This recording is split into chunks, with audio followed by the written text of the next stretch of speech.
So 2023 for Ugly Bucket, what is happening in the next couple of months?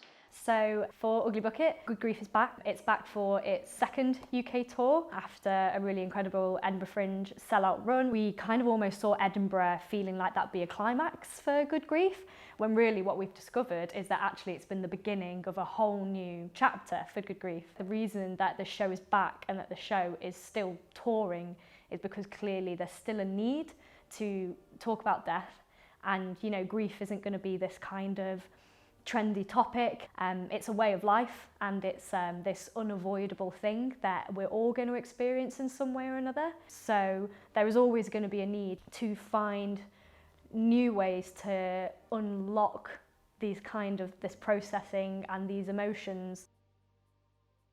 Some of the huge differences we're making on this tour in terms of access are we've got captioning throughout the entire tour, and we're doing all the captioning in-house in the company. So oftentimes when you have a caption show at a theatre, the theatre provides the captioning, and the captions haven't been made sort of with the rest of the people who make the show, so they can maybe be a bit dry or not accurate. But we've brought a fantastic captioner in to work with us, and that's really exciting because the captions are so in the world of the show that it makes the whole captioning experience much more elevated as well.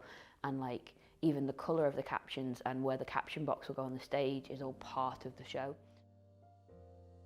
So this time I've been working with Ugly Bucket to add some sign language inspired visual communication to kind of give them some more tools and some more things that they can use throughout the show. Like, what do you say when there's nothing to say? How can you communicate when you don't even know how to articulate what you're feeling? So using sign language or using that more visual communication has helped really express those things for the performers, but also for audience members to make it clear and help that communication.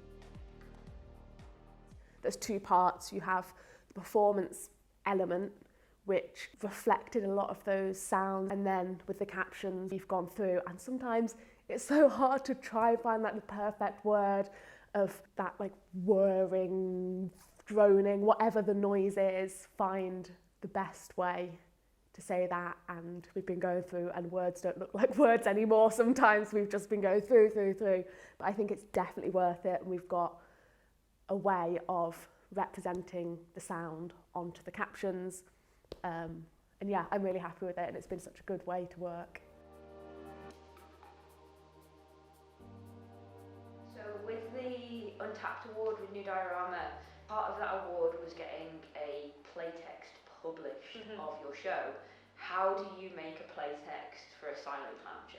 That's a very good question. We make the show by, we collect verbatim and talk to bereaved people about their experiences, but the cast are non-speaking throughout the whole thing. So trying to find something that would translate to page on such a visual clowning show was something that we thought about a lot until we worked with an illustrator, Kidda Kinsey, who's an incredible talent, who brought their mind to this, which is our Good Grief graphic novel. Kidda took Good Grief and took the verbatim, and it is like a beautiful kind of comic book-esque illustrated playtext. But I think when Kidda made this book, we thought it'd be like 10 pages long. What Kidda took and gave so much care and thought into making this is not only did Kidda illustrate Good Grief, but Kidda retold Good Grief in this new style and how they saw it through their mind. And we always talk about how we kind of, as Ugly Bucket, we devise like we're cartoon characters, and so it was actually really lovely to be able to like see some of the things that we're trying to do on stage, but seeing Kidda be able to draw what is in our minds when we're creating it, but also Kidda was able to show us the show in a completely new way.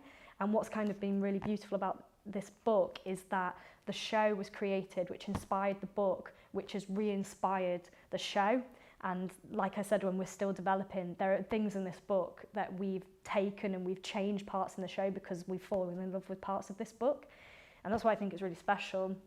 And I think it's a wonderful thing to have if you've seen Good Grief, because you get to re-experience in a new way, but it's also brilliant if maybe you don't get to see the show on tour, but you can still experience Good Grief and you can still access this in this new way.